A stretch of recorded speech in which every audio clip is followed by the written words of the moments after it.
Esperar a galerinha entrar, todo mundo, pra gente começar o nosso Podbar. Aí, o Wallace já entrou, vamos lá.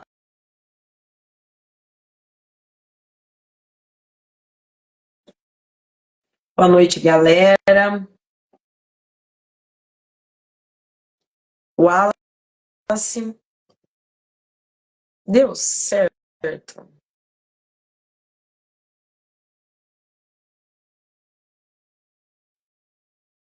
Aí, agora deu. Ih, peraí. Agora deu. Pronto, deu Aí, ó. certinho, perfeito, perfeito. E aí, Wallace, Boa tudo noite, tá jóia? joia? Tudo bem? Bem, Quando a gente entra, fica o grandão. Aí quando divide a tela, fica tudo pequenininho, começa a cortar, pequenininho, né? gente. Você tá bem? Tá tudo jóia? Tudo bem, graças a Deus. E você, Tudo tudo jóia? bem também, sua esposa, a criança.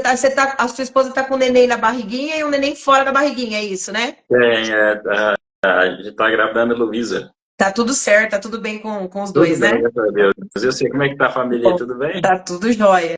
Nossa, Agora arteiras, manjando saúde. Graças a Deus, né? Arteirinhas. é, o meu pequeno também tá cheio de saúde também. Deixa a gente doidinho, né? Nossa, Mas graças a Deus, é graças saúde, é a isso que Deus. Tá? importa. É isso que importa, é saúde. Tá me ouvindo bem? Uau, Tá, né? eu tô ouvindo bem. Não, Eu beleza. tô ouvindo bem. Você tá ouvindo bem também? Tá alto, Tô tá tranquilo. bacaninho. Eu testei com o microfone, não deu certo. Com fone de ouvido explode o microfone que fica aqui. Então, vamos assim, fica bacana. Esperar mais um minutinho, a galera Tranquilo. terminar de entrar. Ainda é 19h59. Estou aqui com seu livro. Ó, bacana. Marcou ele aí, ó. Tá todo marcadinho. Eu ainda não escrevi porque eu tenho toque. Eu não fiz as atividades porque eu tenho toque. Eu não gosto muito de escrever nem de marcar. Ah, Eu não sei por quê. Eu entendi. sou virginiana. A virginiana tem um pouco de Você toque de marca marcar as coisas. primeiro para depois se inscrever. Eu tenho um pouco de toque. Aí eu não gosto de ficar relendo o que já está escrito. Parece que meu cérebro não vai ler bacana. Então eu gosto de ler, aí depois eu volto, leio de novo, depois eu marco, depois eu grifo. Entendi. O pessoal mais jovem não entende o que é isso, né? Porque a leitura é É pro digital, né? celular, né? Você tá doido. A minha Essa geração, a minha geração não consegue assistir pelo celular, não. é difícil mesmo. Eu, A gente acostumar é complicado. Eu acho que até o olho da gente, eu não sei como é que o pessoal consegue, mas até o olho da gente para ler livro digital, eu leio alguns, né? Mas se for digital, eu prefiro ouvir do que eu ler. Agora, o livro normal, eu gosto de ler na mão, assim, eu acho bacana. Então, é você isso sabe aí, melhor, né? é isso aí. Boa noite, bora aprender com as duas feras. Com o Fera, né, que tá aqui com a gente, ó, a Ferinha que tá aqui com a gente. Eu só sou a intermediadora, o Fera que tá aqui, ó, com o nosso lindo livro. Vamos começar então? Já deu 7 horas. 7 horas, vamos lá. Eu com a minha pontualidade britânica aí, ó. Ó, Vamos lá. Pessoal, boa noite. Hoje estamos aqui com o Wallace Chaves, o escritor desse livro bacanérrimo aqui, ó. A gente vai estar conversando com ele, um bate-papo bem bacana, bem bacana. Vai ser o máximo. Inicialmente, quero agradecer todos vocês que estão aqui participando conosco, gente. Eu sempre repito, sem vocês o programa não funcionaria, o programa não teria vida. Então, sou extremamente grata por todos vocês que entram, que participam. O pessoal me encontra, Bárbara, consegui assistir só o começo, só o final, assisti 2, 3 dias depois, quando eu consegui. Pessoal, tá ótimo. Quem consegue participar ao vivo é bacana, porque se tiver dúvida, manda sua perguntinha, o entrevistado do dia responde na hora. Mas quem não conseguir, não tem problema, assiste depois. Se tiver alguma dúvida, manda ali no campo dos comentários ali, o entrevistado vê, responde. Se não vê também, eu mando a perguntinha. Então, pessoal, só não pode perder ao vivo e nem depois, galerinha. Agradeço também o Wallace que aceitou o nosso convite, está participando aqui hoje do nosso podcast. Obrigada de coração, de coração. eu que agradeço o convite aí, ó. Você está Maravilhoso. revelando aí uma comunicadora nata aí, a gente está achando muito bacana, viu? Legal demais. E te agradeço aí pelo convite. Uma honra aí estar participando do seu podcast. Obrigada, a honra é minha de ter a sua presença aqui, compartilhando tanto conhecimento que você tem. Obrigada de coração. Vamos começar. Pessoal, boa noite. Então, agradecendo aqui o Wallace, que hoje vai participar com a gente, todos vocês que estão prestigiando, o Wallace que escreveu esse livro maravilhoso, galerinha, O Poder de Sair do Labirinto, galera. Ele vai comentar com a gente. Lógico que ele não vai contar o livro pra gente, né, galera? Tem que comprar o livro, ler e ver como é genial o livro. Mas ele vai contar pra gente algumas coisas sobre o livro. Wallace, boa noite, seja muito bem-vindo. Eu quero que você se descreva para quem ainda não te conhece. Então, se apresente.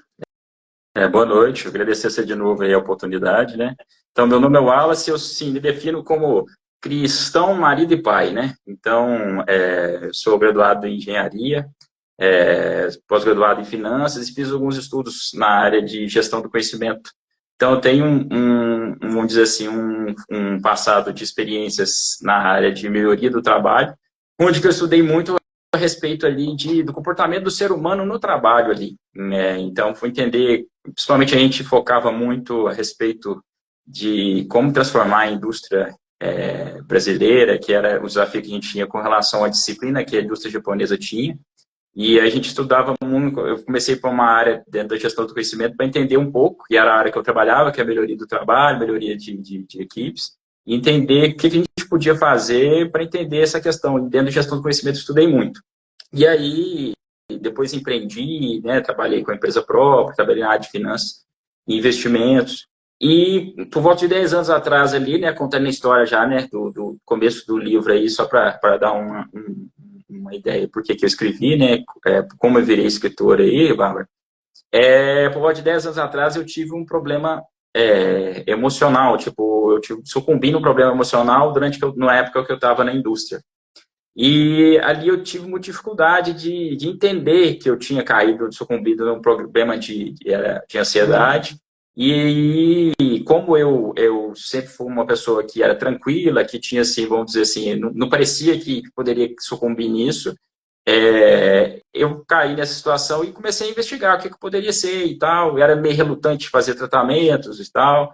E aí tive que fazer o tratamento, que é um tratamento de medicamentoso, fiz por volta ali tentei uma vez, parei, depois eu tive que fazer de novo, e ali fiz o tratamento direitinho, tinha que ser feito, mas entendi que para mim parar de tomar essa medicação, eu tinha que entender um pouco o porquê que eu estava nesse caminho. Você conversava às vezes com os médicos, o lugar que eu ia, e falava assim, não, é como se fosse uma prateleira ali, que você vai colocando as coisas e de repente cai, né? Então, é porque eles não sabiam responder, né, daquela maneira, o que poderia ser, porque cada pessoa acontece em uma situação diferente.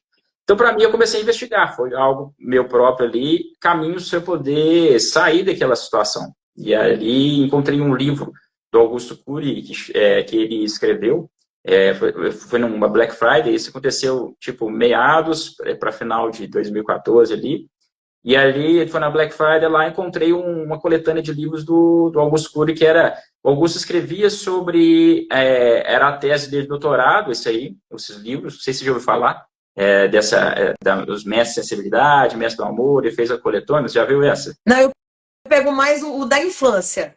Eu pego o que pega de infância, bons pais, professores, eu pego nessa fase, mas essa coleção não. Esse é legal, uma coleção de 5 livros. O que ele fez? Ele era a tese de doutorado dele, isso aí ele mesmo conta, que ele queria refutar que Jesus não era uma ilusão. Jesus era uma ilusão, e aí ele estava querendo provar, e no caminho do estudo dele ele se converteu. Bacana. E bacana demais. Aí você vai ver, tipo, ele que é o cara que, assim, ele mesmo fala, eu era o maior ateu do mundo e no meio do caminho eu me converti ali. E por que ele converteu? Porque ele foi entender que Jesus foi um ser humano, assim, que a maneira como eles descreveram ele, se fosse um herói de mitologia, ninguém descreveria dessa maneira. Mas aí o que mexeu dentro desses 5 coletâneas? Algo mexeu comigo ali que era o mestre da acessibilidade. E naquele momento que eu passava ali aquela dificuldade, eu vi que nesse mestre da acessibilidade, quando Jesus estava lá no Getsemane, fazendo a oração ali, né, assim, contextualizando, ele estava ali no momento que ele ia, um pouquinho antes ali do momento que ele ia ser preso para ser crucificado, ele levou 3 amigos mais próximos dele aí, que era Pedro, Tiago e João. E levou os 3 para orar e ele se distanciou um pouco para orar ali no Getsemane. E naquele momento ali a Bíblia fala que Jesus orou pedindo a Deus aquela situação, porque ele estava sentindo no corpo, ele já sabia o que ia acontecer com ele, então ele já sabia, estava meio que antecipando no corpo aquela dor que ele ia passar ali. Então ele pediu, se puderes, passe de mim esse cálice, mas seja feita a tua vontade. E a Bíblia ainda fala que ele tem ali alguém ali que era um anjo, né, um anjo do Senhor do lado dele ajudando. Mas mesmo assim ele passa ali por um processo que chama hematidrose. E aquilo ali me ajudou demais da conta, porque a hematidrose era o quê? É um processo onde que o ser humano ele não consegue passar além da capacidade de ansiedade do ser humano ali. Então, quando vai além da capacidade de ansiedade, aí começa os poros da pele e começa a sair sangue. E a Bíblia fala que aconteceu isso com Jesus. E ali eu me identifiquei, falei assim, pô, meu ídolo, a quem que eu sigo, né, igual eu falei, eu sou cristão, eu já tenho, assim, desde pequenininho, mas eu, assim, levo um estilo de vida cristão mesmo. Falei assim, eu preciso achar uma resposta nisso, e eu vi nisso que Jesus passou por isso. Então eu comecei a ver que o corpo, ele é suscetível a isso, mesmo ao ser humano. Então, mesmo a Jesus que passou, é claro que nem se comparava a situação que eu estava, mas dá a entender que o nosso corpo ele tem certos limites ali que você, às vezes, em certos pontos, você sucumbe em certas situações. E a gente vai ver que naquela mesma situação, que eu aprendi um pouco ali também, e aí contextualizando só para depois explicar por que veio a ideia do livro, porque esse livro me ajudou muito a sair dessa situação. Pedro, Tiago e João, quando Jesus vai ali conversar com ele, ele foi umas 2, 3 vezes lá neles, eles estavam dormindo, ele pede eles para orar ali, enquanto ele estava orando, que era um momento de dificuldade dele ali. Ele pega eles dormindo. Aí todo mundo fala, pô, mas como é que Pedro, Tiago e João ali, eles estão dormindo e Jesus naquela situação, e eles vendo aquilo. Só que algumas pessoas respondem à ansiedade com sonolência. Então, eles vendo aquele, vamos dizer assim, o herói deles ali, passando por que tipo de situação, ouvindo o que eles estavam ouvindo. Por eles terem dormido, eles ouviram assim, tipo, 20 minutos, 25 minutos dessa conversa. Se vocês forem ver, quem tiver curiosidade, em João 17 tem uma oração sacerdotal, que é linda essa parte na Bíblia. Que essa oração foi de 3 horas, essa conversa, de 3 horas ali, mas só que a gente tem pouco esses 25 minutos ali só, porque eles dormiram.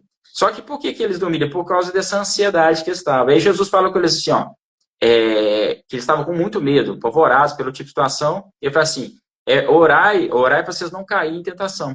E se você for ver, tipo, para a mente da gente, a parte onde que a gente vai controlar ali, a parte nossa mental, principalmente, ela vem da parte do córtex pré-frontal, né, região frontal aqui do cérebro. E muitos estudos falam que quando você faz a oração, é onde que tem maior quantidade de atividade nessa região. Então, vamos dizer assim, você está ativando essa região e trabalhando ela, fortalecendo ela, que é uma região onde você tem uma ressonância e uma regulação interna. A ressonância é nos relacionamentos, que você usa ele mais ali para você entender e ter empatia com as pessoas. E você tem uma regulação interna, para entender quando você está sentindo mal. Por exemplo, há uma certa divisão dentro de você, e aí é um pouco eu vou já falando a ideia aí também, depois que eu vou comentar a respeito dos personagens do livro, há uma certa divisão dentro de você da parte racional para a parte emocional. E a parte emocional ela é muito subcortical, ela é muito impulsiva. Então, essa parte do córtex pré-frontal, que é a frente ali, e quando você faz oração, você faz essa atividade, ela controla, através de você, por exemplo, se você fazer essa regulação, você consegue controlar bioquimicamente essa região subcortical ali. Então, quando você está com um tipo de situação que você está muito nervoso ou querendo agir com impulsividade, quando você trabalha bem essa região, você tem essa mentalidade, o psiquiatra que eu sigo ele, que é o Daniel J. Siegel, ele chama de mapa da visão mental. Quando você tem isso, você consegue controlar sem medicação e sem remédios essa sua impulsividade de fazer algo que depois você teria se arrependido, porque a região dessa cortical é a região sua impulsiva daquela antigamente, que é aqui, vamos dizer assim, do ataque ou fuja, entendeu? Vai me interrompendo, pai, porque às vezes eu Não, vou falar demais. vai falando, vai falando. Todo mundo tá aqui para te ouvir, vai contando. E Tá aí, legal, tá bacana. e aí o que acontece? Isso me ajudou muito. E ali, com o tempo, eu fui aprendendo técnicas que me ajudavam com respiração. Aí, igual eu te falei, tomei a medicação 6 meses, era uma coisa que eu nunca gostei. Eu sei que a medicação desse tipo de situação, ela vicia. Então, é um perigo, assim, para as pessoas que estão nos ouvindo aí e vendo, né? É importante você entender que a medicação, vamos dizer assim, ela mitiga o sintoma, mas não resolve a causa, né? Vamos dizer assim. Tem casos e casos, tá? Eu estou falando nesse sentido, não como um psiquiatra, nem como um psicólogo, eu estou falando alguém que fala sobre mentalidade, no sentido que se pode fazer, mas os medicamentos hoje, ansiolíticos, desse tipo de situação, eles trabalham com essa questão do sintoma. Então, em alguns casos em que você conseguiria resolver de uma forma natural, ou às vezes de uma forma de fazer exercício físico, ou uma coisa assim, e você joga isso por um remédio, isso é viciante, e muitas vezes, na região onde que você teria que ter uma resposta ali, ela fica meio que, tipo assim, como é que eu vou falar para você? Ela fica mal acostumada, e você precisa sempre dar um estímulo maior ali para você sair daquele tipo de situação. Você sempre vai precisar de um estímulo maior.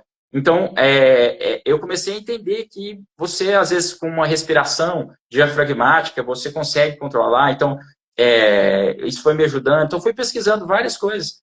E daí ele passou, depois desse tempo ali que eu saí, eu estava numa empresa, toda essa situação que eu estava ali, eu estava numa empresa que eu estava mais que líder, assim, por volta de umas 30 pessoas, meio que eu estava no auge da minha carreira na indústria ali, que eu estava liderando e tal, e cheio de responsabilidades, e estava perdi nessa época uma tia minha que era tipo assim, como fosse uma avó, uma segunda mãe da gente aqui de casa, numa situação muito muito dolorosa, assim, vamos dizer, no TI, no CTI do hospital. E a gente ficou uns 3 meses indo lá e tal. Então, eu vou corroborando várias coisas naquele ano que eu fui nessa situação que eu sucumbi.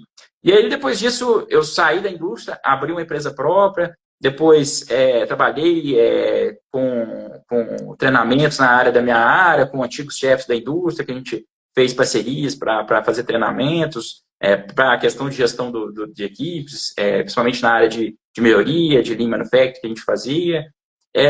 Depois que na pandemia, fechei a indústria por causa do problema e da circunstância em si, eu já tinha me especializado em finanças ali, já tinha, para fechando, já arrumando uma nova oportunidade. Então, trabalhei com investimentos, depois trabalhei numa empresa também de conteúdo e escola de investimentos, que é fora do Brasil, que é a Wall Street Table, que é do meu amigo Leonardo Cardoso, e a gente fez uma parceria um tempo. E hoje em dia eu trabalho na Adult Projetos, né, que é projetos que a gente faz projetos arquitetônicos junto com minha esposa, que é projetos arquitetônicos na área de incêndio. E aí, o que acontece? Durante a pandemia ali, que foi em 2020, eu descobri a gravidez. Que a gente tava, minha esposa, a gente descobriu que estava grávida do Vini, e a gente ficou assim, né, muito assustado com relação à pandemia, mas no meio daquela situação que eu vi, aquela situação toda, e por tudo que eu tinha passado ali em 2014, eu falei assim, gente, eu preciso contribuir de alguma forma para do que eu aprendi para ajudar alguém, porque não quer dizer que eu sou um expert, né, vamos dizer assim, naquele assunto, mas assim, a gente sabe que algumas dicas que a gente pode dar, elas conseguem, né, às vezes tirar um pouco a visão da pessoa do piloto automático. Então, tipo, a minha principal missão aí, através deste livro, é um movimento que eu estou começando a criar, chama OPSL, que é, vamos dizer, o poder de sair do labirinto. Até essa blusa aqui, deixa eu ver se vai dar para ver, ó. Eu fiz essa marca aqui, quem interessar na blusa depois, tem lá no Instagram, o poder de sair do labirinto, essa lógica de que não é algo fácil a sua mentalidade, mas é que você precisa entender, achar uma saída. E a saída do labirinto nunca é fácil você achar, por isso que é o labirinto. Só que eu não consigo te dar a resposta, eu só consigo te fazer a pergunta para te provocar a resposta, porque por isso quando você vai no médico, ele te fala assim, que é igual uma prateleira, ele não tem uma resposta clara para você, porque vai depender de N fatores esse caminho que você chegou. Uma pessoa, ela chega no caminho da ansiedade ou da depressão. Então, no meio de 2020 ali, me pareceu essa ideia de escrever o livro. E ali eu escrevi o livro em 2020, depois fiquei na luta ali para publicá-lo. Aí deixa você perguntar mais aí, senão eu vou falando aí. Não, pode ir contando. Ó. Você praticamente respondeu como surgiu sua paixão pela escrita e pelo tema da inteligência emocional. Você explicou pra gente, foi tudo que você passou e a sua busca por procurar entender o que você estava sentindo, o que você estava passando, né? Mas bacana. O Poder de Sair do Labirinto é um título forte. O que te inspirou a escrevê-lo? Explicou pra gente também tudo o que você estava passando.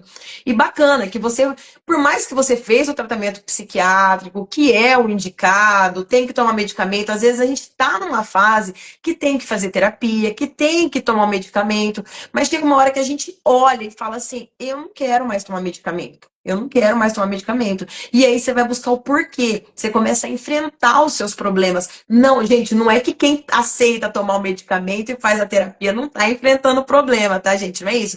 É que cada pessoa, cada indivíduo quer enfrentar o seu problema de ansiedade de maneira distinta. E o que o Wallace está trazendo para a gente hoje foi como ele enfrentou. E da forma que ele enfrentou, ele despertou nele esse prazer pela escrita e hoje escrevendo esse livro maravilhoso e com o movimento aí do, como que é? OPL. OPSL. É que OPSL. as iniciais do Poder de Sair do Labirinto, o OPSL. Estou aqui olhando para o livro eu falo, OPSL, galera. Então é isso aí. Vamos lá. O livro é uma narrativa ou é mais voltado para o lado teórico da inteligência emocional? Então, assim, eu gosto que você falou a respeito da leitura.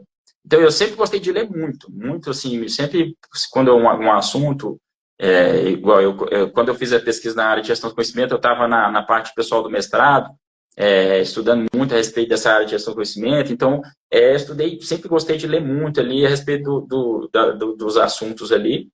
E aí, uma coisa que eu pensei quando eu fui trazer essa noção, eu já tinha lido alguns livros a respeito de mentalidade, e aquele livro que de mentalidade, quando ele é muito teórico ali, eu achava que ele é muito maçante, né? Não que ele não contribua, né? Tem muitos livros bons que contribuem nesse sentido, mas eu queria trazer algo igual nós estamos falando, eu queria tirar a pessoa do piloto automático.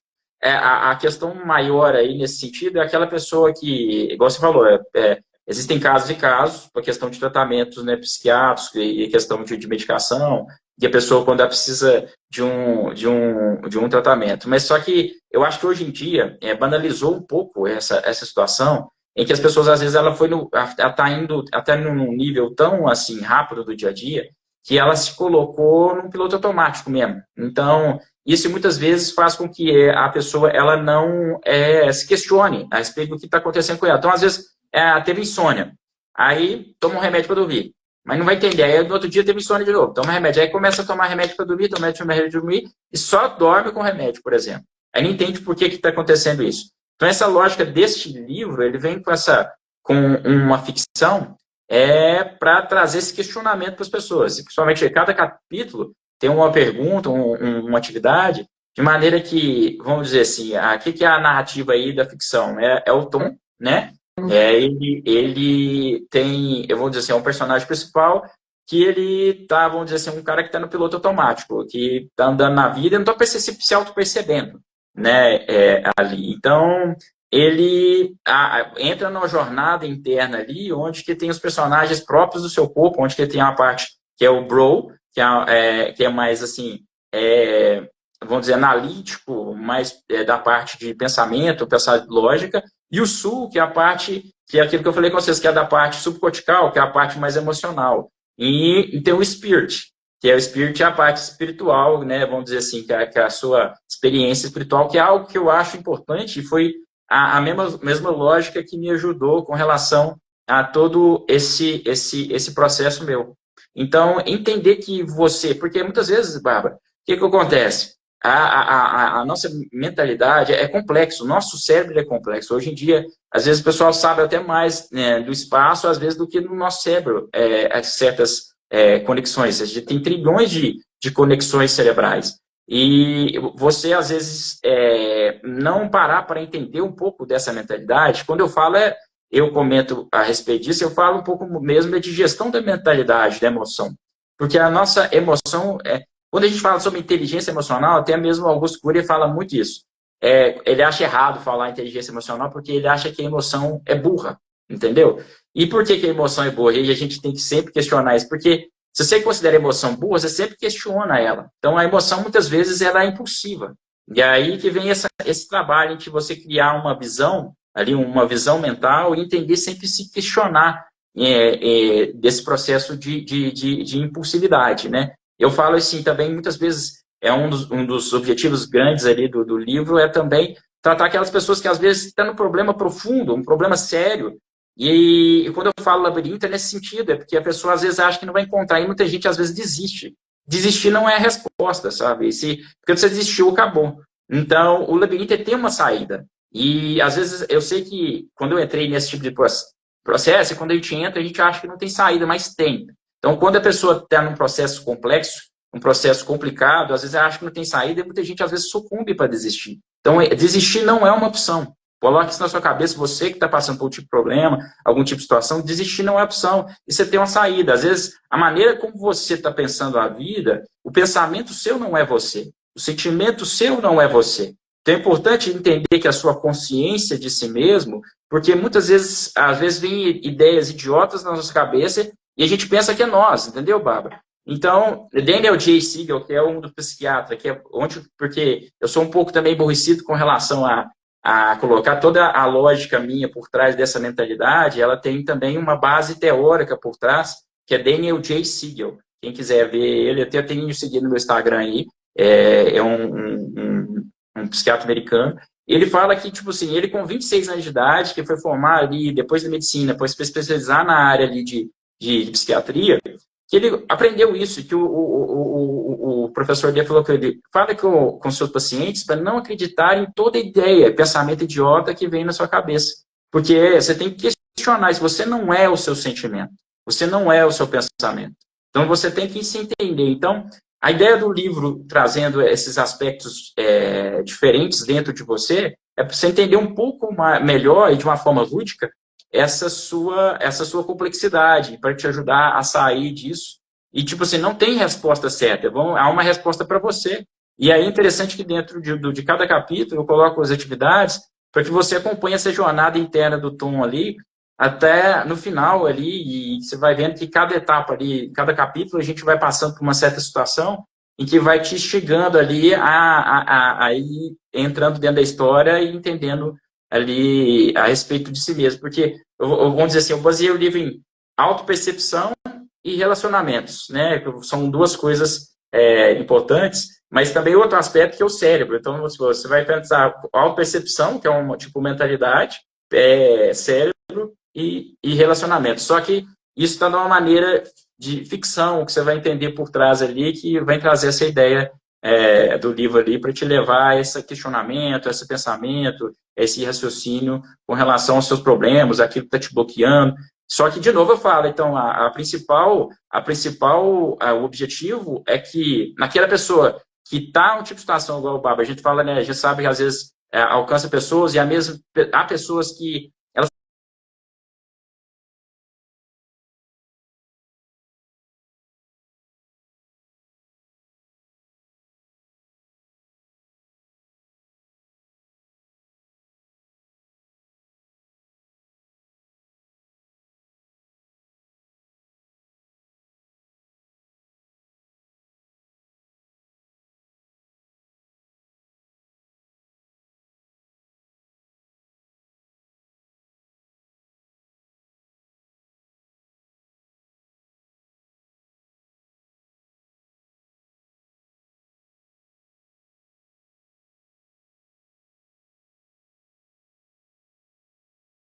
vai trazer esse questionamento, tanto quanto a pessoa que está numa situação de depressão, ou na ansiedade, ou mesmo a pessoa que está no piloto automático ali, que tá meio perdida e às vezes está sucumbindo para alguma dessas dois lugares e não está nem percebendo que está indo para essa situação. É isso aí. Eu brinco que é muito assim, né? Às vezes eu converso com algumas mães, né? Como eu tenho as duas pequenininhas, a gente senta muito na porta da escola ali, enquanto a guarda abre o portão para buscar as crianças. E as mães reclamando, algumas mães desistindo, né? Eu já passei, passo e passo várias vezes por esse cansaço. Eu brinco assim, quando a gente está no olho do furacão, nós não vemos saída.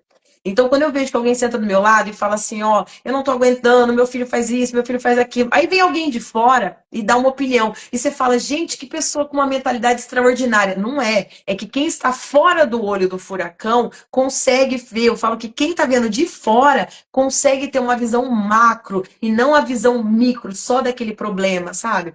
Então, e é o que você falou, só não pode desistir. E o labirinto é difícil de sair dele, é difícil de sair. Se fosse fácil, não ia chamar labirinto. Então é difícil de sair, mas sempre há uma saída, como você colocou. Só não pode desistir. Eu sempre falo que assim, a pessoa, ela pode fingir estar alegre. Às vezes você vê alguém sorrindo, alguém, né? Mas você sente que dentro a pessoa não tá bem, ela tá fingindo alegria. Mas quando alguém está triste, a pessoa está triste, porque ninguém finge estar triste.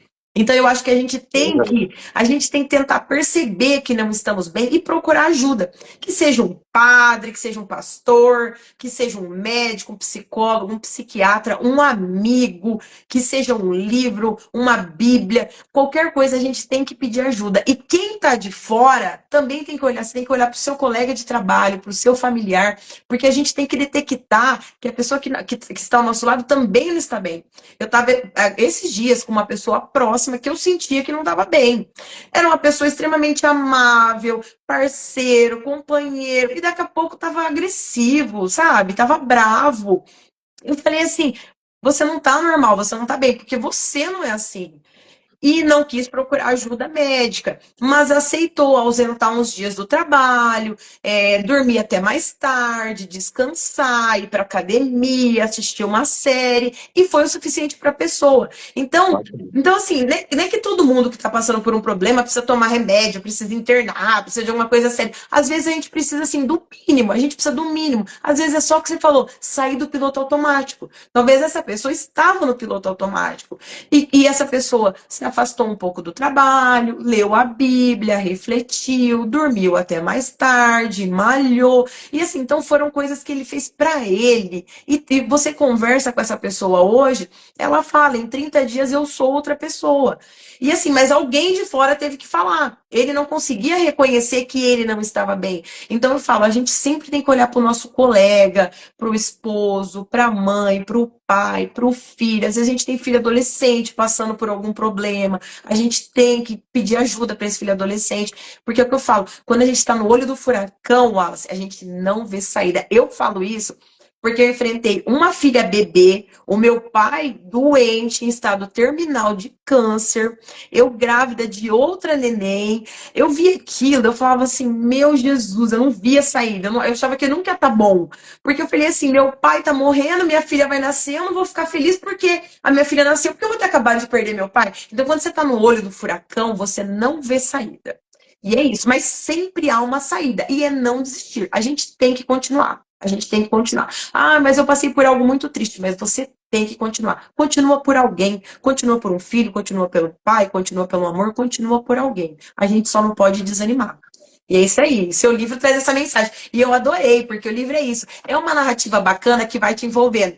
Mas no finalzinho do capítulo, viu, gente? Não é do parágrafo, como eu fiz a chamada, não. E mandei pro Wallace. E falei: meu, eu fiz a chamada do programa errado, mas eu tô sem tempo, não dá para corrigir. Então, pessoal, ao final do capítulo, ele faz uma reflexão muito bacana, que é dentro da narrativa, mas é muito envolvente. Não é aquele livro teórico que você pega e fica: que bacana, eu quero entender todo o livro, eu quero ler o livro, eu preciso desse livro.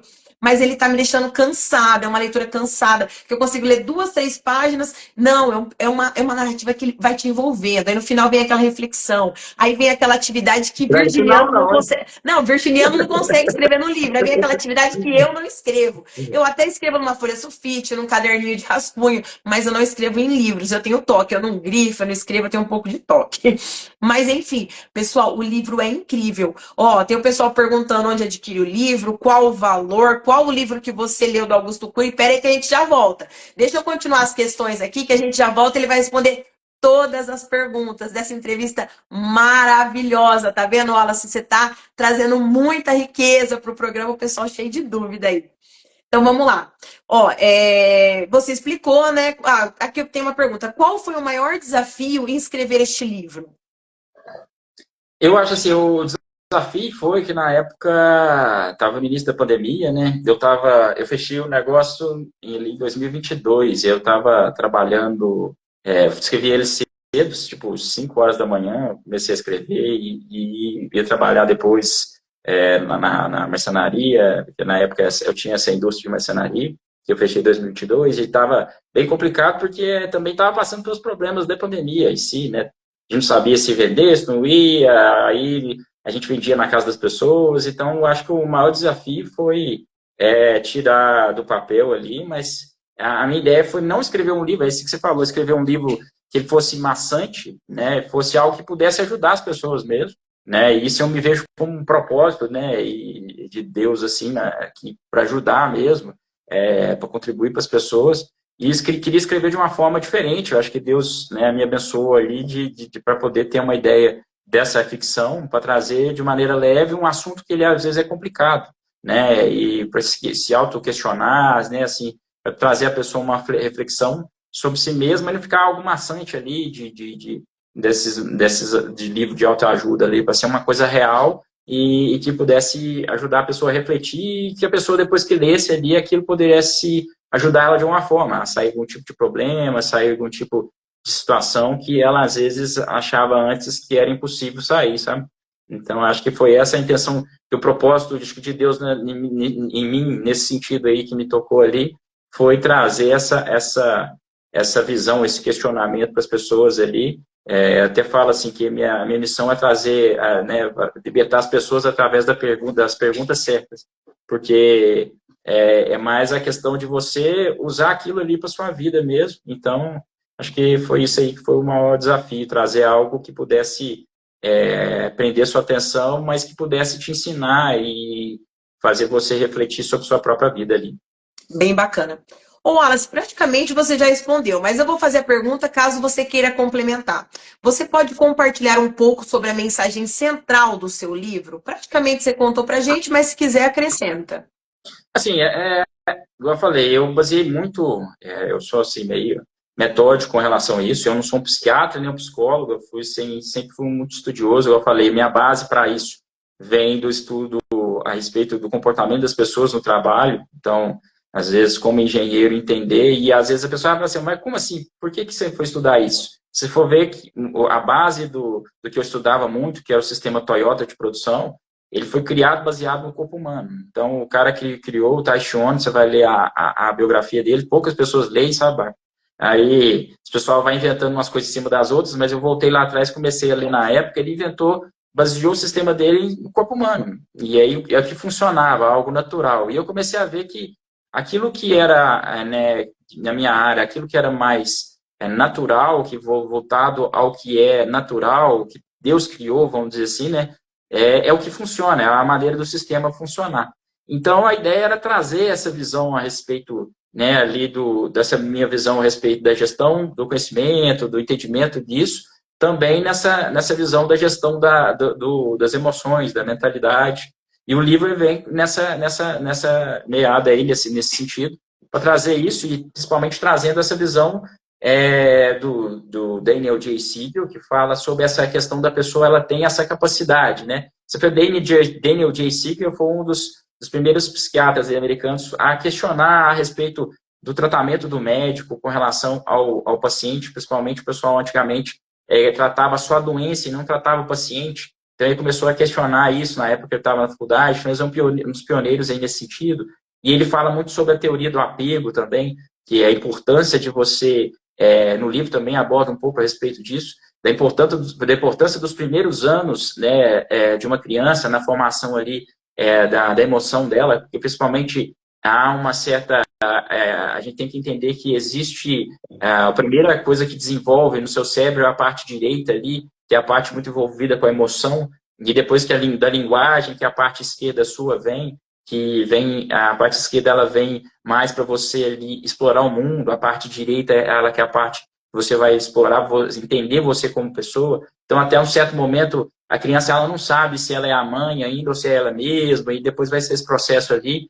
Então, essa aí é uma das teorias dele que ele fala a respeito disso, que é a teoria do apego. Então, o livro ela aborda muito essa teoria dele nesse sentido, e vem abordar essa questão da integração também, da pessoa se entender, e entender que ela pode, fazendo, através mesmo de um questionamento, a respeito do caminho que ela está indo, que muitas vezes acontece. Eu já li meu livro aí umas 2, 3, 4 vezes aí, quando eu fui, às vezes, as situações que eu estava passando, que mexeu comigo ali também, que eu fui me auto-questionando sobre alguns problemas, algumas situações que eu estava passando ali, porque é algo que a gente tem que fazer sempre, é como se fosse um exercício, né? Então, é muito importante, às vezes, a história do livro vem com essa ideia de fortalecer essa visão sobre si mesmo, você se entender ali, entender suas relações, e às vezes, aquilo que você falou, às vezes nem sempre as pessoas, muitas vezes quando estão passando problemas, Bárbara, e principalmente desse sentido, elas se fecham, sabe? E aí, às vezes, aquilo que você falou é interessante,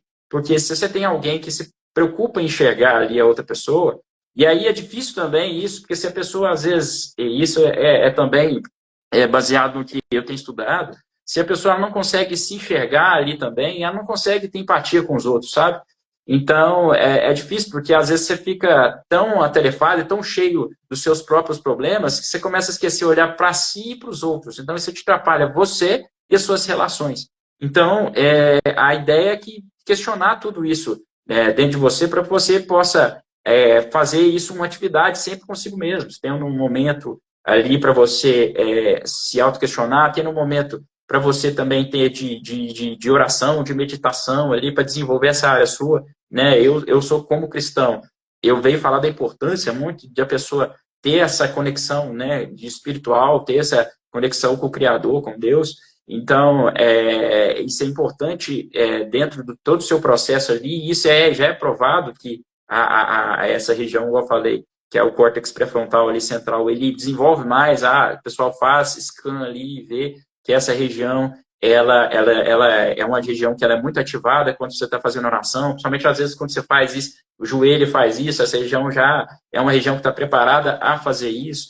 Então, a ideia foi questionar muito isso e trazer também à tona esse assunto, sabe?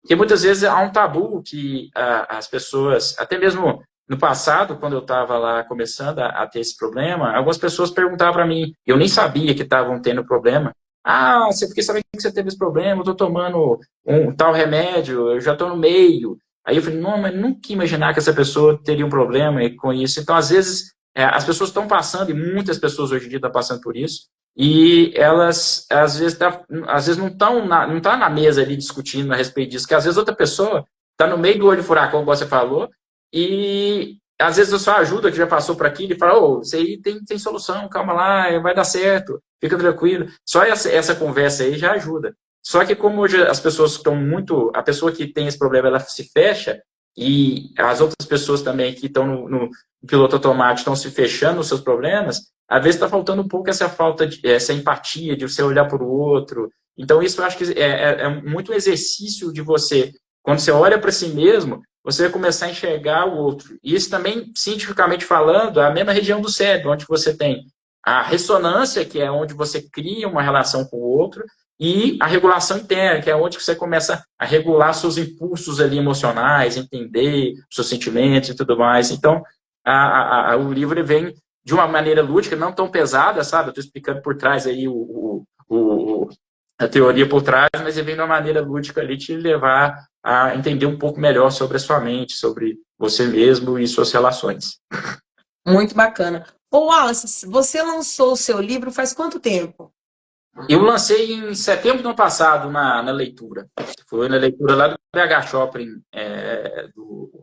do Belo Horizonte. Teve noite de autógrafo, foi tudo bonitinho, né? Foi super bacana, parabéns. Tenho que agradecer ao pessoal da leitura, foram bem solícitos. Aí a gente teve um delay ali, eu ia começar a distribuir ele em novembro, aí teve um probleminha, né, lá de logística, vai começar a distribuir a partir desse mês na leitura. Mas quem tiver interessado, isso vai estar nas leituras de Belo Horizonte, tá? Então, mas quem tiver interessado no livro, pode entrar em contato comigo.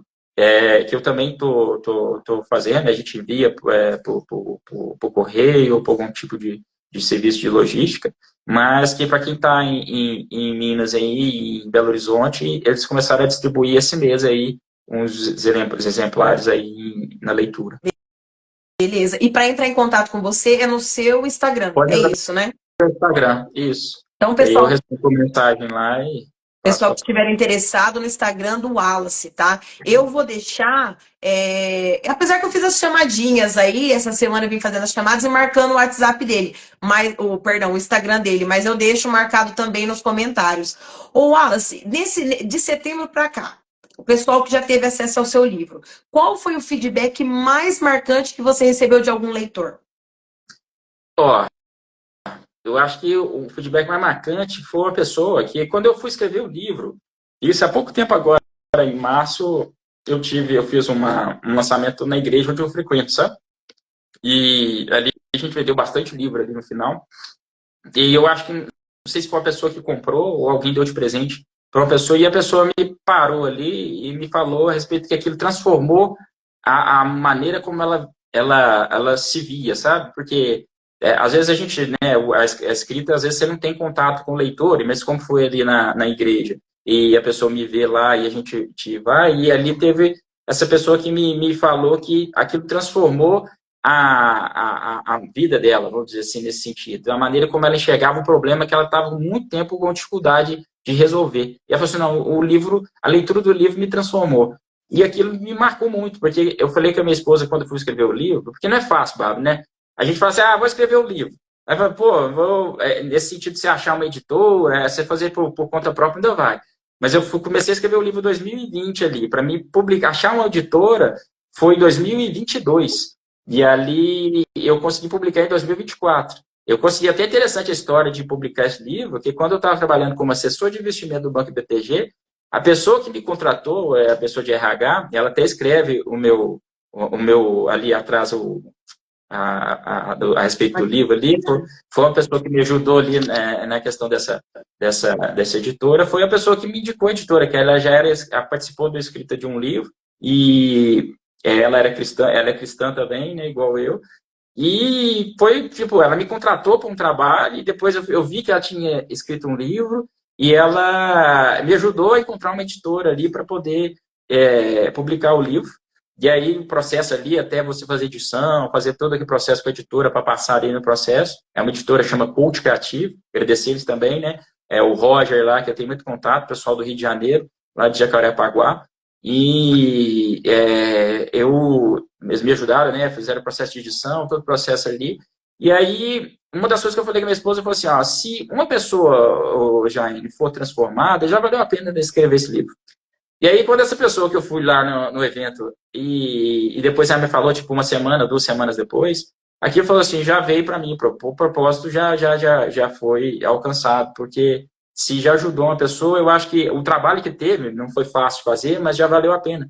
Porque se conseguir, a minha experiência, que às vezes a gente pensa o seguinte, igual você falou, você está no olho do furacão ali, mas muitas vezes Deus tem um propósito em você naquele olho do furacão. Às vezes a sua dor, ela é um propósito na vida do outro, ela é uma semente na vida do outro. Então, às vezes, a certa situação que você está passando ali, e por isso que é importante você não desistir, se você for ler a Bíblia ali, que é um livro assim, né, que ele é valioso, se você vai entender e ler a Bíblia, você vê que tem histórias que são pessoas que passam por dificuldades. Você vai ler a história de José ali, você vai ver a história de José quando foi no Egito, e depois José, que o pessoal que é filho de Jacó, ele, se a gente for ver, é um dos principais responsáveis pela a pessoal de Israel ainda existir, mas só que ele foi escravo, foi preso e não desistiu. E ali se transformou um governador do Egito e depois conseguiu ali ajudar a própria Israel. Então são histórias que eles não mentem. A Bíblia não mente a respeito de não ter problema. Só que ela fala que todo problema que você tem, e se tiver algum problema que você vai passar, é que você precisa passar com o tipo de situação que você vai aprender com ele, ou aquilo que você vai passar vai ajudar pessoas. Então a gente tem que entender e principalmente, né, ter uma conexão ali com o Criador nesse sentido, para não viver uma vida em vão ali, ou às vezes criar um objetivo, uma meta ali, e vivendo piloto automático só com uma meta financeira. Ó, pô, meta financeira, eu vou atingir isso aí. E aí vê no final que, entendeu? Isso também não tem sentido. Então, a ideia mesmo é de questionar essa visão de piloto automático ali, que você, é claro, você tem que conquistar coisas, tem que fazer coisas, só que você tem que entender que há um sentido maior, né, no seu viver aqui. E se você entrar nesse piloto automático, nessa visão ali, você muitas vezes vai cair e sucumbir. Né? Eu falo que é como se fosse um rio ali. Uma margem você tem a depressão, outra margem a ansiedade. E o meio ali é você. Então, em um certo momento, você está vendo que você está caindo para o lado da ansiedade, você vai e joga para o meio. Você está indo para o lado da depressão, você joga para o meio. E isso é um entendimento que você não é uma coisa só. A gente, o ser humano, a gente não é rígido, não é uma coisa rígida. Então, se você aceitar essa integração sua de estado, entender que às vezes você vai sentir assim, às vezes você vai sentir assado, e só que você tem que atuar sobre isso, entender como é que você está sentindo, e não passar pano nisso aí é muito importante. Porque se você passar pano, você pode até na sua mente ali fingir que você não está passando nada, é aquilo que você falou. Às vezes você pode até fingir que você está feliz e rir para todo mundo, tal. Só que o seu corpo sente, cara. Então, às vezes, um sorriso seu, um jeito que você fez a seu rosto ali, alguma coisa, o seu corpo vai sentir. Então, é importante você tratar isso, é importante você saber aquilo que está te incomodando, às vezes alguma memória, algum trauma. Então, você tem que achar aquilo que está te atrapalhando para você seguir em frente, mas isso tem solução, não é uma coisa que não tem solução. Então, o que me marcou muito foi essa questão, voltando lá, foi essa pessoa me falando ali a respeito disso, que eu falei assim, então já valeu a pena, e agora eu já vou partir para outro já, que eu já estou pensando em outro já. É isso aí. Ô Vinícius, quando você... perdão, o Wallace, vamos lá, que eu chamo ele de Vinícius, galera, o Wallace e Vinícius, vamos lá, o Wallace, para a galera que está nos assistindo. Ô Wallace, quando você fala assim que a gente tem que aprender com as dificuldades, não é que não teremos dificuldades, mas devemos aprender com essas dificuldades. Quando eu estou passando por alguma dificuldade na minha vida, eu rezo bastante. Muito, muito, muito, muito. Eu tive 2 gravidezes, elas foram muito, muito, muito complicadas. Eu tive que tomar insulina, AS, remédio para pressão. Foram bem complexas, né? Tive que costurar o colo do útero, foram bem complexas. E aí, quando eu ficava tensa, eu começava a rezar. E eu falava assim, Senhor, só não me deixa passar por tudo isso sem tirar uma lição. Porque eu falei, se eu passar por todo esse sofrimento e não aprender nada e não evoluir em nada, quer dizer, eu sofri à toa. Entendeu? Não é que Deus permite que passamos por algum sofrimento, mas Deus nos molda naquele sofrimento que estamos passando. Só que a gente tem que estar preparado para ser moldado. Então, toda vez que eu passo por alguma situação difícil, eu sou um ser humano. Lógico que eu sofro. Eu fico triste. Só que eu tento ficar procurando saídas. Eu não tento ficar vendo o copo sempre vazio. Eu tento ver o copo cheio. Então, eu tento. Como o Rodrigo, o entrevistado da semana retrasada, nos falou. O nosso cérebro é plástico, então nós devemos moldá-lo. A gente tem que moldar para ver as coisas boas, né? E é isso que eu falo. Então, quando eu tô sofrendo, eu passo pelo sofrimento, eu rezo muito. Cara, minha avó paterna, segundo meu pai, ela agradecia pelo sofrimento dela. Ela foi ao convento, ela estava se preparando para ser freira. Disseram, dona Zizi, você é muito nova, conhece um pouco o mundo, se for isso, você volta. Nesse conhece o mundo, a minha avó conheceu o meu avô, casou e teve filhos, né? Eles tiveram filhos. E meu pai sempre falava. A minha mãe agradecia a Jesus pelo sofrimento dela, porque ela falava assim, Senhor, eu estou sofrendo, tá doendo, mas se o Senhor permitiu esse sofrimento é porque o Senhor sabe que eu sou capaz de enfrentá-lo. Então, eu não acho que eu sou capaz, mas o Senhor conhece a minha força. Então, assim, são almas evoluídas, espíritos evoluídos, né? Hoje em dia a gente tem um problema, a gente não quer ter um problema. Mas eu sempre falo, quando eu passo por qualquer dificuldade, Senhor, não deixe que eu tenha passado por essa dificuldade à toa. Me faça crescer, me faça aprender. Que eu seja mais humilde, que eu seja mais paciente, sabe? Eu sei, Deus me preparou muito. Eu sou uma pessoa muito acelerada, eu sou muito estressada, eu sou hiperativa. Deus me colocou de repouso na minha gestação. Deus costurou o colo do meu útero. Ele me permitiu várias internações. Por quê? Porque filho dá trabalho, gente. Aí ia deixar aquela Bárbara acelerada, louca, com uma criança que chora, com uma criança que tem cólica, cólica, com uma criança que não dorme, não ia dar certo. Então, Deus foi me moldando para ser mãe. Então, a gente tem que aprender, a gente tem que crescer com o nosso sofrimento.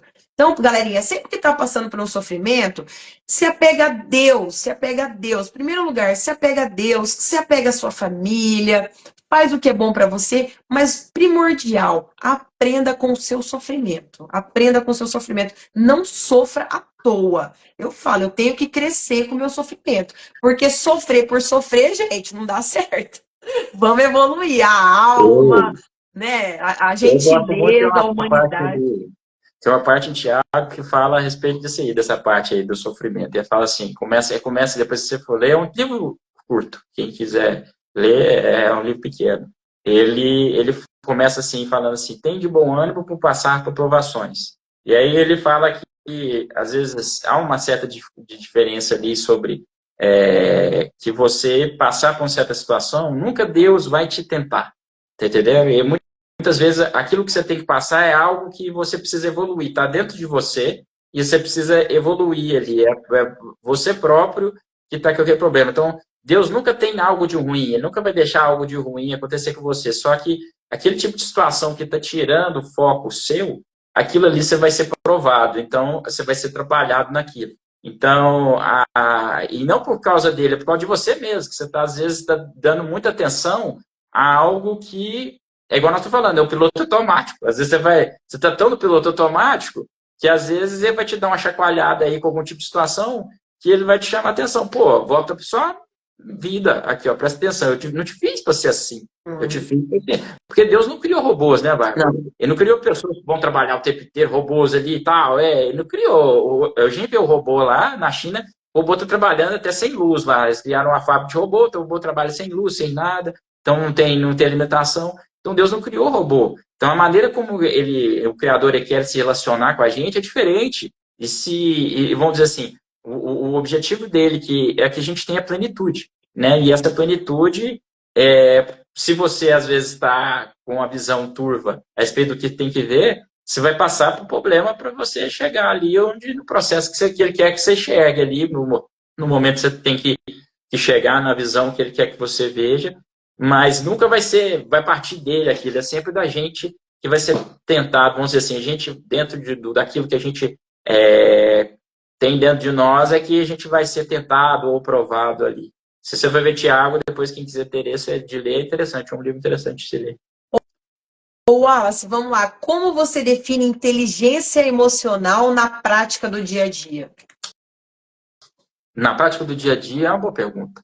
Eu acho assim, igual eu falei, é meio que hipocrisia, né? A gente falar que não que é um processo pronto. Aquilo que eu falei, é como se fosse um rio mesmo, que você está navegando ali. Então, acontece que às vezes você vê, se você está indo num processo muito ali, preocupado com o futuro, você tem que, opa, deixa eu focar mais no presente aqui. Ou você está pensando demais no passado, aí você deixa eu colocar aqui. Principalmente, há pessoas que às vezes passaram por algum tipo de trauma na infância, são pessoas que às vezes elas têm dificuldade de ver as coisas daqui para frente, elas ficam com o passado sempre na frente delas. Aqui.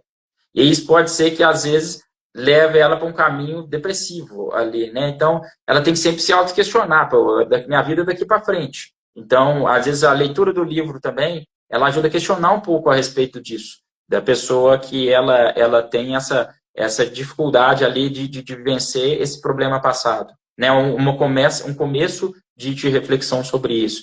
Então, no dia a dia, é a gente usar esse poder que Deus nos deu, que é essa região, desse mapa da visão mental, né?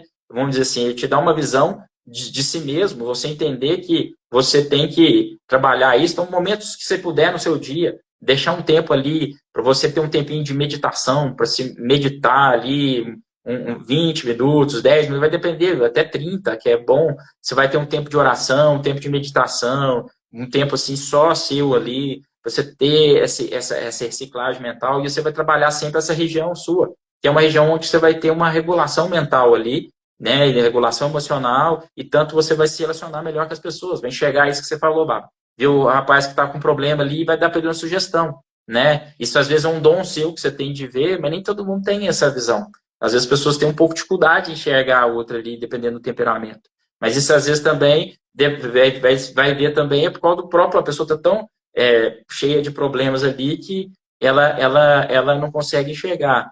Vai poder, às vezes, é provado também, que é bom colocar no dia a dia, você fazer um exercício físico é uma coisa muito importante pro seu cérebro ali. Tem uma doutora que ela chama doutora Suzuki, eu acho que é da Universidade de Nova York, ela é neurocientista, ela sempre escreveu muito a respeito sobre o cérebro, pesquisas violentas a respeito do cérebro, para entender como é que o cérebro funcionava, como é que eram as conexões cerebrais, como é que fazia isso aqui, como é que o cérebro se criava. Em um certo momento ela falou assim, nossa, eu estava tanto no laboratório, que eu falava tanto a respeito do que eu estava fazendo, que eu estava morrendo por dentro e não estava vivendo aquilo que eu estava falando que é saudável para o cérebro. E aí depois ela deu uma pivotada na pesquisa dela, e ali ela começou a defender, começou a fazer exercício físico, viajou, começou a fazer exercício físico, dança e tudo mais, e aí viu que os exercícios físicos começou a fazer tão bem para ela, que ela pivotou a pesquisa dela para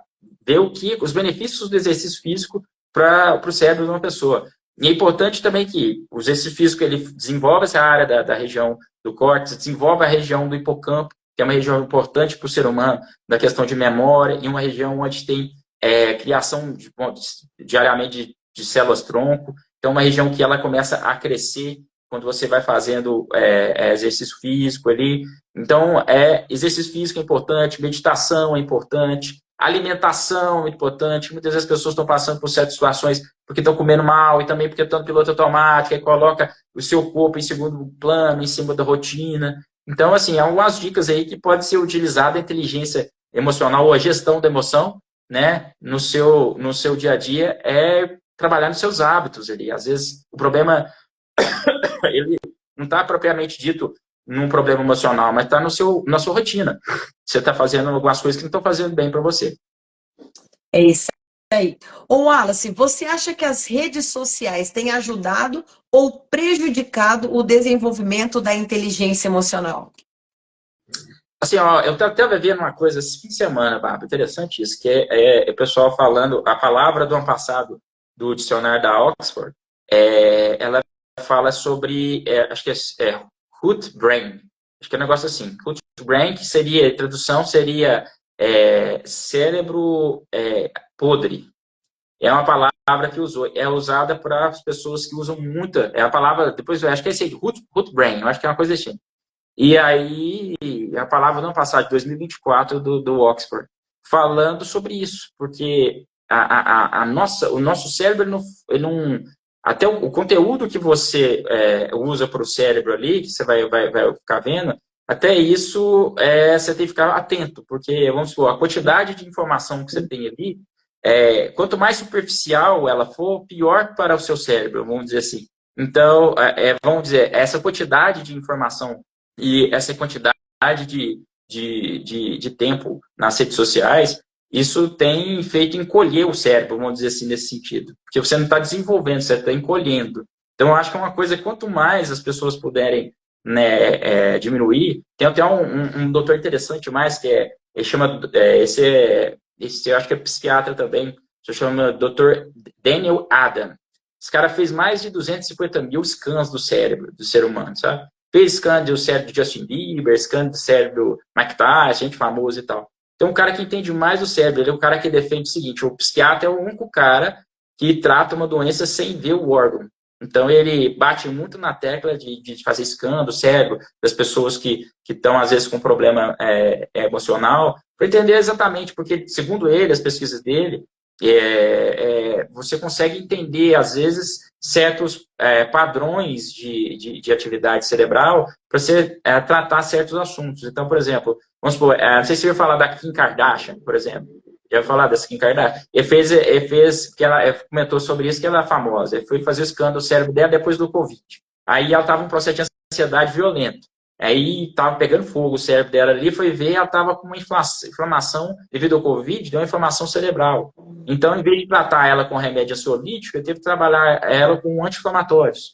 Então, e ele falou assim, que você precisa, e essa visão desse assunto a respeito desse sentido, das redes sociais estarem encolhendo o cérebro, a visão dele, ele falando a respeito desse sentido, que o seu cérebro ele não foi feito para ver conteúdos superficiais nessa quantidade. Assim. Então, as redes sociais têm gerado muito essa ansiedade, esse encolhimento, principalmente dessa região de foco, que é essa região do frontal do cérebro, que é a região importante que você precisa ter ela mais forte para você resolver esses tipos de problemas emocionais, esses problemas, vamos dizer, que a pessoa tem, às vezes, com esse tipo de situação de impulsividade. Então, assim, eu acho que a rede social, nesse sentido, e principalmente pelos estudos que têm se vendo, utilizar ela o menos possível, ou policiar. E, claro que hoje em dia é difícil. Eu tenho mesmo, quando eu falo com a minha esposa já aí, falo assim, não, tem hora que eu vou pegar o YouTube ali, vai naquela parte do YouTube, vai coisa, você vai ver, passa 10, 20 minutos ali, você nem viu, o tempo passa rapidinho, né?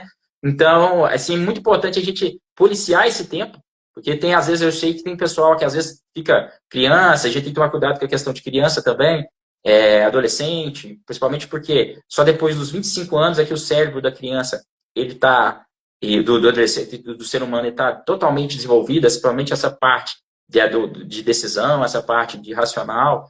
E aí, se você ficar definhando ali com essas redes sociais, principalmente, eu vou falar principalmente o adolescente, porque como ele não está ainda com aquilo desenvolvido e estão ainda numa fase que não sabe tomar decisões de direito, quanto mais redes sociais, mais difícil vai ser o desenvolvimento dessa região do córtex ali, de foco, essa região ali de tomada de decisão, de lógica, de regulação interna. É isso aí. Eu sinto que assim, para nós, né, foi o que você explicou. Eu acho que a gente tem que se policiar, porque eu acho que o celular traz muita crise de ansiedade, de imediatismo. A gente quer tudo para amanhã. Acho que o celular trouxe muito isso para a gente, principalmente pós-pandemia, pós-isolamento social. Eu acho que nós mudamos a maneira da gente pensar, da gente agir. Eu vejo muita gente intolerante, impaciente, sabe? Quero para ontem. Muita gente com crise de ansiedade. Mas eu sinto muito assim, eu não dou celular para as minhas meninas, tá? Para falar que eu nunca dei, eu já dei. Eu já dei. E quando eu tenho que fazer alguma coisa, que eu tô sozinha, tô com as duas meninas, não sei o que fazer, eu preciso distrair elas para eu conseguir fazer, eu caio na besteira de dar o celular. E eu dou. Eu dou consciente de que eu vou sofrer depois. Eu deixo assistir ali uma horinha Não, de perdão. é um limite, né, Bárbara? Aí eu dou, quer assistir os desenhos dela, acho que eu nem posso falar aqui, mas da NET, né, FILX, né, eu deixo lá, ela assistindo os desenhos dela. Filha, ó, 1 hora, tá vendo o reloginho? Tá 1, quando virar 2, a mamãe vai pegar o celular. Começa uma guerra. Eu só deixei porque eu necessitava, né, que eu queria que ela usasse, eu necessitava. Começa uma guerra. Aí você tira o celular, aí não quer comer, aí chora, aí fica mal educada. Você percebe a ansiedade na criança porque ela teve contato 1 hora. Então, assim, se eu puder nunca mais deixar pegar no celular, não pega, não pega. Eu coloco o celular para viajar, porque senão vai chorando o caminho todo. Eu coloco se eu precisar urgentemente fazer alguma coisa, eu estou com as crianças sozinha. Mas eu sou uma pessoa que eu acho assim, enquanto for criança, zero tela, zero tela. Eu defendo zero tela para criança. Mas existem momentos excepcionais que a mãe vai precisar? Vai. Porque às vezes a mãe está sozinha com a criança e precisa se virar. Mas, gente, o celular para uma criança faz um estrago gigantesco, gigantesco. Eu vejo crianças. Às vezes ela tem um acesso a vários conteúdos e saber mexer ali, aí é um problema. Igual esse Daniel Eder que eu falei com você, ele fala muito a respeito sobre isso. É importante essa supervisão do pai e da mãe, e às vezes a gente fica receoso de ficar fazendo essa supervisão, molando, mas esse é um papel que Deus deu para nós. Deus deu os pais para a criança ali para isso até a hora que ela tiver essa região bem desenvolvida, que segundo ele, que é um cara que fez 250 mil scans, é depois dos 25 anos, que você tem a prosperidade do cérebro, segundo ele. Então, você tem até essa etapa ali, até essa época, ajudar a seu filho, sua filha, a tomar decisões, ajudar a regrar, porque ele não vai ter limite, ele não tem limite, ele não consegue. É uma limitação da criança e do adolescente, e até do jovem, nesse sentido, até essa região dele está totalmente formada ali. Não é. E aí você falou, não tem limite, e que você falou de monitorar.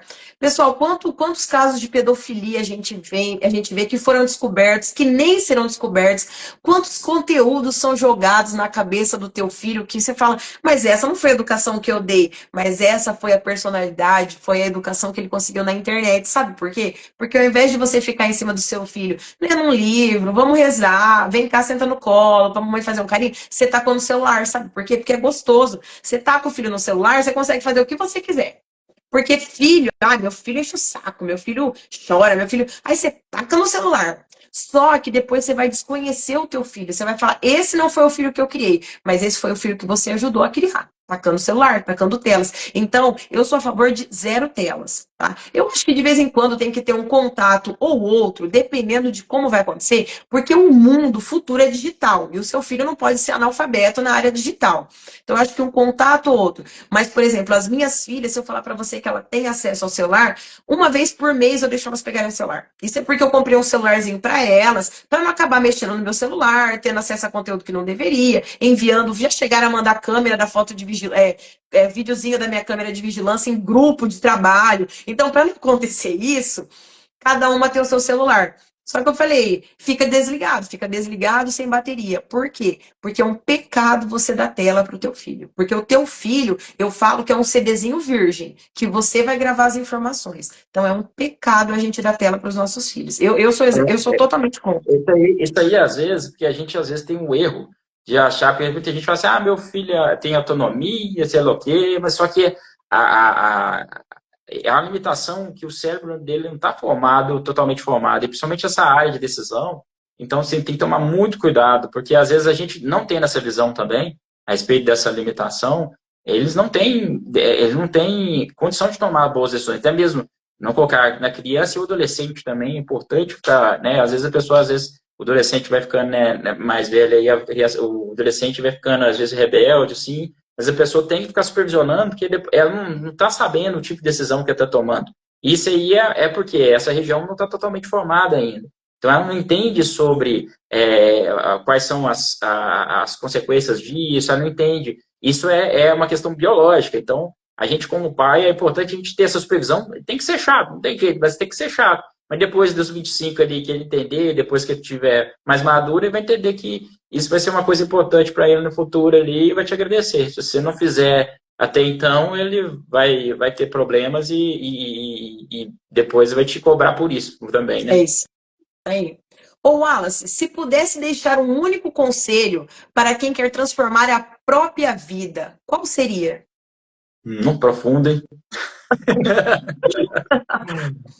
Eu acho assim, eu vejo que a gente precisa ter, em todo sentido, você tem que ter uma autorreflexão, entender a respeito de si mesmo, você tem que ter bons relacionamentos, entender sobre relacionamentos, mas eu acredito assim que, quase que eu falei, eu sou cristão, então eu creio que Deus, o Criador, ele nos criou com o objetivo que nós tivéssemos conexão com Ele.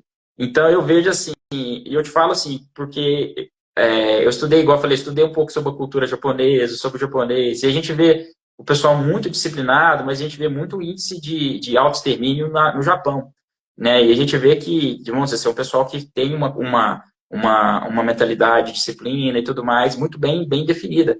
Só que eu acho que só isso não consegue te completar, sabe, Bárbara? Eu acho assim, se for a última mensagem que eu for falar sobre disso, eu acho que um dos principais pontos é você ter essa conexão com o Criador.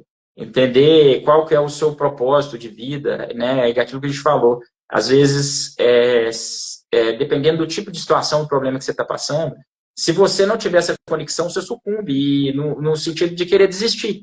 Então, e igual eu falei, às vezes é um problema que nós passamos, a gente quer culpar, às vezes, o Criador por isso. Então, nada que é ruim vem de Deus. Isso aí está escrito na Bíblia. Nada que é ruim vem de Deus. Então, se acontece algo ruim com a gente, é porque vem dos nossos próprios maus desejos. Para a palavra do Tiago lá, quem quiser ler. Então, é importante que a gente entenda isso, que Deus quer ter essa conexão conosco.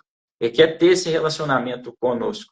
E se nós andarmos nesse piloto automático, se nós andarmos nessa visão, às vezes, querendo correr atrás de uma coisa e às vezes vai ver que está correndo em vão, se não tiver essa conexão, eu acho que o mais importante a pessoa tem que ser, ela tem que ter uma auto-reflexão, entender sobre si mesma, ter ótimos relacionamentos, só que tem principalmente essa conexão com Deus é algo que é importante, porque ele vai te ajudar bastante nesse processo ali, de a sair do labirinto ali, vai ser sua luz ali no quarto escuro, quando você precisar sair para achar uma saída. Então, essa seria a minha, vamos dizer assim, auto-reflexão final aí, nesse sentido. Ou, Wallace, você tem novos projetos em andamento? Podemos esperar outro livro em breve? Então, agora, já estou, né, no projeto do segundo livro, e estou também, né, na questão desse movimento. Eu falei, eu estou criando um movimento mesmo através do livro, que é o OPSL, que é essa visão mesmo de tirar a pessoa do piloto automático ali, vir trazer isso aí à mesa. Então, estou desenvolvendo aí alguns projetos com alguns parceiros, estou conversando, até semana que vem vou ter reuniões com algumas pessoas para a gente trazer alguns projetos ali para oferecer, às vezes, alguns trabalhos de mentoria, alguma coisa relacionada a esse sentido, e a maneira como nós vamos oferecer. E também estou trazendo palestras, né? Se alguém quiser levar eu aí para algum lugar, entre em contato no Instagram ali. Estou fazendo palestras e trazendo, abordando a respeito do assunto. Então, quem quiser, tiver interesse também, entre em contato no Instagram que a gente combina. E os próximos projetos vai ser esse livro. O próximo livro aí já está já estou preparando, pensando a respeito aí, que foi depois que eu tive, igual eu falei, a primeira pessoa que falar comigo, que foi a vida transformada, eu vou para o segundo. Então, eu já tive isso aí, já estou né, no desenvolvimento, né, na ideação do segundo, já tenho algumas coisas, e acredito aí que até o ano que vem já estou com alguma coisa pronta aí para trazer de novo aí, se Deus quiser. Bacana. Ô, Wallace, fala pra gente o seu Instagram, que o pessoal pode comprar livro, te contratar para fazer palestra, entrar em contato com você. Fala o seu arrobinha aí pra galera. Meu Wallace Vinaxe, é Wallace, Vinaxe, Vinaxe. Axe é machado em inglês, né? Axe. Wallace Vinaxe. Aí é Wallace. Wallace Vinaxe. É isso aí, pessoal. E tá marcado também se vocês entrarem no meu WhatsApp, eu marquei ele nas postagens, vocês entram lá. Eu também estou com essa blusa aqui, ó. Essas blusas, você quer interessar também, ó. Que tá com essa marca aqui, ó. Não sei se vai dar para enxergar bem. Também tem no Instagram, dá para ver a blusa e o boné da marca OPSL, que é uma coisa que eu estou fazendo. Quem tiver interessado também me falar aí. Tem masculino e feminino, baby look feminina e masculina a blusa de malha. Galerinha, então quem tiver interessado, entra no Instagram do Wallace, livro, camiseta, boné, caneca também? Providencia caneca pra galera aí, ó. Caneca também, tem caneca também. Caneca, palestra, pessoal, ele vai estar lá à disposição no Instagram, o Wallace Vinaxe, galera. Vai lá, olha lá. A esposa tá postando aí, ó. Tá vendo aí, galerinha, como que escreve? Vocês entram em contato, vale a pena demais. Vocês estão vendo que bate-papo extraordinário. O menino é fera, é fera. Infelizmente, estamos rumando para o final. Estamos seguindo aí, já 8h12. Passou rápido, né? Passou rápido, hein? Queria te agradecer aí. Muito obrigado, viu? Não, tem mais perguntas, eu estou agradecendo. Ó, agora vamos para as nossas rapidinhas para a galera conhecer quem é o Wallace. Comida que mais gosta? Comida que eu mais gosto, acho que vai ser arroz, feijão e carne moída. Vai ser moranga, arroz, feijão e carne moída. Que delícia. Música predileta? Música predileta vai ser... Eu gosto muito de música gospel, né? Então, tem uma que eu gosto muito que é a Te Agradeço. Bonita. Quem que é o cantor ou cantora? Foi a primeira que eu vi, foi o pessoal do Diante do Trono, sabe? Diante do Trono. Eu sei. Bacana. Tem várias versões dela. Tem. Filme ou série que mais gosta? Filme ou série que eu mais gosto? Deixa eu ver. Eu gostei muito da última série que eu vi. Esqueci de ver esses negócios, mas é Suits. Acho que vai ser Suits mesmo. Um livro, eu acho que eu já assisti. Suits é daquele pessoal do advogado e tal. Eu acho que é do Harvey Specter. Um livro de... Tem uma das pessoas lá que eu acho que é a esposa agora do príncipe lá, participou lá dessa série, não sei se você... não, atualmente eu não assisto mais nada. Com duas crianças é só a galinha pintadinha, patati patatá. Eu assisti essa série antes de ganhar um menino também. Daqui a pouco, ó, vai nascer aí a galinha pintadinha, patrulha canina, patati patatá. É só isso. Também, patrulha canina e tudo mais. Um livro de preferência. Eu vou falar com você que esse Mestre de Acessibilidade que eu li, que mexeu bastante comigo, mas tem vários aí na área. Mesmo do Daniel J. Siegel aí, que eu realmente... É o meu também. E o seu? O Daniel J. Siegel tem esse que chama O Poder da Visão Mental, que é um dos caras que eu sigo aí, que é um pouco baseado na minha visão a respeito de mentalidade dele, também interessante, recomendo. Bacana. Um amor? Um amor, Jesus. Uma saudade? Uma saudade? Nossa, Deus. Que profundo. Que profundo, hein? Saudade. Fala assim, ó. Lá no sítio da minha avó Maria. Também tem isso. A primaiada reunida, todo mundo jogando colchão no chão, todo mundo dormindo junto. Que tanto de gente. Era bom, né? Acho que a minha maior saudade era essa. É essa, uma saudade gostosa, uma época boa. Não, a gente que quando vocês vinham para cá aqui, da região de Minas, ficava todo mundo na expectativa dos primos chegar. Os primos paulistas e nós, aquele desejo de chegar fim de ano. Tinha uma pilha de colchão lá na casa da avó, jogava, todo mundo dormia, era festa até de noite, todo mundo reunido. Ô, pessoal, para quem não sabe, o Wallace é meu primo. Ele é filho da minha tia Bernadette, irmã da minha mãe. Esse gêniozinho é meu primo, galerinha. E era uma delícia, eu falo, era uma delícia. Eu tive uma infância maravilhosa. Todas as minhas férias, eu conheci praia, eu tinha 12 anos, porque as minhas férias eram Minas, era Itaúna e Uruaçu, Goiás. Itaúna e Uruaçu. E galera, eu tive a melhor infância do mundo, porque apesar da família do meu pai e da minha mãe residirem fora do estado, eu pude conviver com os meus primos, então era muito gostoso. Todas as férias estávamos juntos, em Minas, em Itaúna e Uruaçu, em Goiás. Então assim, foi uma delícia, eu tenho recordações, apesar da distância, eu tenho recordações de ter crescido vendo os meus primos, foi muito bacana. Wallace, uma frase. Tem uma frase que eu guardo ela há muito tempo, que é assim, o simples é o belo, e o belo é o real traduzido pela razão. Então, isso quer dizer o seguinte, é a maneira como você enxerga a vida. E às vezes você vai ver, na Bíblia está escrito a palavra, algumas vezes a tradução de perfeição é a mesma coisa que simplicidade, a mesma palavra. Então, o simples é o belo, e o belo é o real traduzido pela razão. Então, a maneira como você enxerga o mundo ali. O belo está a maneira como você enxerga o mundo. Wallace, muitíssimo obrigada. Eu vou fazer uma chamadinha da próxima entrevistada e já venho despedir de você. Peraí. Galerinha, quarta-feira que vem, hoje é dá 16, né? Isso, dia 16. Então, pessoal, quarta-feira que vem, 16 de abril, quem estará conosco? Cristiane Medeiros, galerinha. Eu faço uma pré-entrevista quando eu convido a galera. Eu falo, o que você faz? Quero falar da profissão. Aí eu falei, você é aeromoça, né? Já te vi com aquelas roupinhas, né? Do pessoal que sempre tá ali a bordo, ali no avião. Não, piloto. Eu falei, piloto. Pessoal, ela é piloto. Eu achei o máximo, porque uma profissão geralmente é masculina. Série, pessoal, o piloto do avião é o quê? Homem.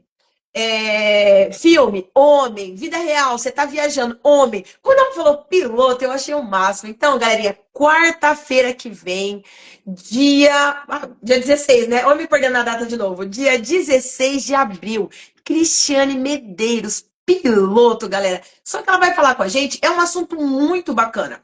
Porque a menina é uma fênix, galera. A menina é uma fênix. Ela desenvolveu, eu tenho até medo de falar o nome dessa doença, porque eu perdi recentemente meu pai com essa doença, então me dói falar.